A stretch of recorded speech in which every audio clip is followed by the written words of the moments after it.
Ako si Jade Buhoy, hatid sa inyo ang mga pinakamainit na balita sa bansa. Dito sa News Force.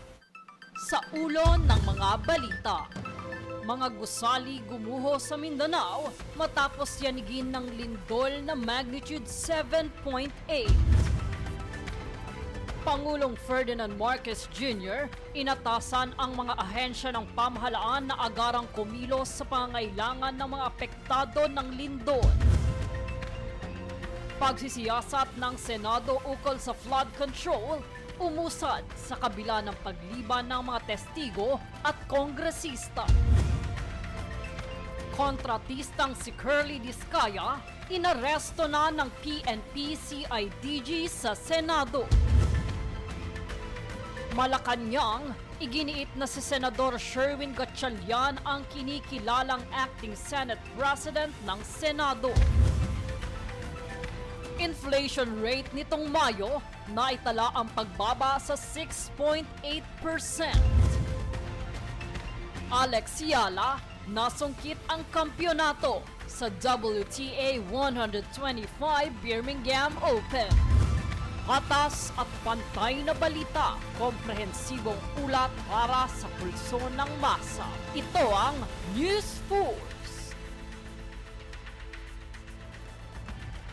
Para sa pangunahing balita, magnitude 7.8 na lindol ang yumanig sa Mindanao bandang alas 7:30 ng umaga. Ito ay ayon sa Philippine Institute of Volcanology and Seismology of PHIVOLCS na may epesentro sa karagatang malapit sa General Santos City sa ilalim ng humigit kumulang na 10 kilometro. Nakaranas ng matinding pagyanig ang General Santos habang naramdaman din ang iba't ibang antas ng intensity sa Davao Region, Saxargen at mga karatig probinsya sa Mindanao.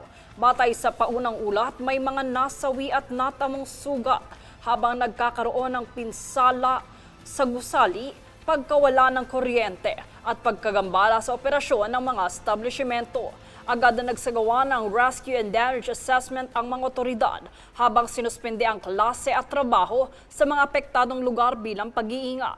Nagbabala ang mga seismologists sa posibleng aftershocks at hinikayat ang publiko na sumunod sa mga opisyal na abiso at manatiling alerto. Kaugnay nito, agarang pinag-uutos ni Pangulong Ferdinand Marcos Jr. ang pagkilos ng mga ahensya ng pamahalaan na makakatugon sa mga pangangailangan ng mga naapektuhan ng malakas na lindol Lunes ngayong umaga. Ayon sa naging pahayag ng Pangulo, ang Office of Civil Defense at NDRRMC ay kasalukuyang nakikipag-ugnayan sa mga lugar na apektado. Ang DSWD naman ay tutugon sa pangangailangan ng mga lumikas na at mga nasa evacuation center para sa mga relief goods, habang ang DPWH ay naka-standby para ma-access ang posibleng mga damage sa daan, tulay at iba pang mga infrastruktura. Samantala, sinuspende rin ang klase sa lahat ng antas sa Mindanao at ang DepEd ang namamahala rito.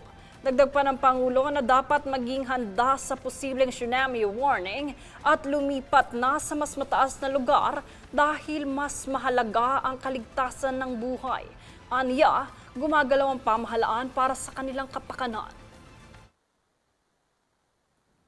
Agad ikinasa ngayong umaga ni Pangulong Ferdinand R. Marcos Jr. ang whole-of-government approach matapos maitala ang lindol sa Mindanao.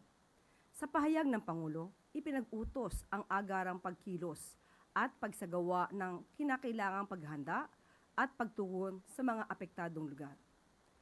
Pinangunahan na ngayon ng Office of Civil Defense at ng National Disaster Risk Reduction and Management Council ang koordinasyon ng mga operasyon para tugunan ang sakuna at tuloy-tuloy na monitoring sa mga apektadong lugar. Inutusan na rin ng Pangulo ang DSWD sa pangunguna ni Secretary Rex Gatchalian na maghanda at maghatid ng paunang tulong sa mga residente at maghanap ng maayos na mga evacuation centers para sa mga kailangang lumikas.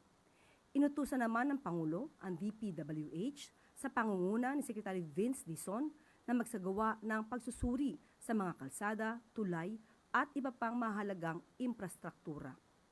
Ipinag-utos din ng Pangulo sa ahensya na tiyaking madadaanan ang mga rutang kailangan para sa rescue at relief operations.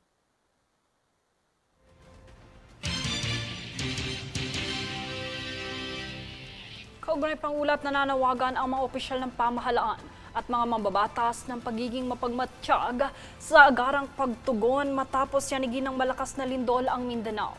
Hinikayat ni Speaker Bogie III ang presidente, lalo na ang mga nasa baybaying lugar na sumunod sa mga babala at evacuation order ng mga otoridad. Nagpahayag din ng pakikiisa si ACT Teachers Representative Antonio Tino at nananawagan ng masusing pagsusuri at pagkukumpuni sa mga nasirang paaralan upang matiyak ang kaligtasan ng mga mag-aaral at guro. Samantala, hiniling ni former Bayan Muna Representative Carlos Isagani Sarate ang pagpapabilis ng pamamahagi ng tulong at agaran inspeksyon sa mga gusali, tulay, paaralan at ospital sa mga apektadong lugar. Tiniyak naman ng DSWD ang mabilis na pagtugon sa mga pangangailangan ng mga komunidad habang isinasagawa ang mga assessment at operasyong pangresponde.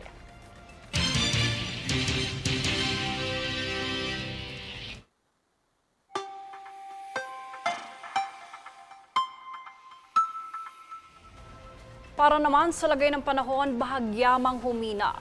Patuloy naman na umiiral ang southwest monsoon o habagat sa kanlurang bahagi ng northern at central Luzon. Bunsod nito, asahan ang maulap na panahon at posibleng malakas na pag-ulan sa buong Ilocos Region at Zambales. Habang maaliwalas na panahon naman ang nananaig sa nalalabing bahagi ng bansa na may mataas na tsansa rin ng kalat-kalat na pag-ulan. Bagamat kasalukuyang nasa panahon na ng tag-ulan ng bansa, asahan pa rin ang mainit at maalinsangang panahon lalo na sa Visayas at Mindanao.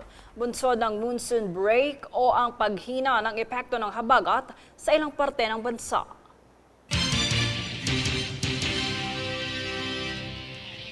Susunod sa News Force. Malacanang, iginiit na si Senador Sherwin Gatchalian ang kinikilalang acting Senate President ng Senado.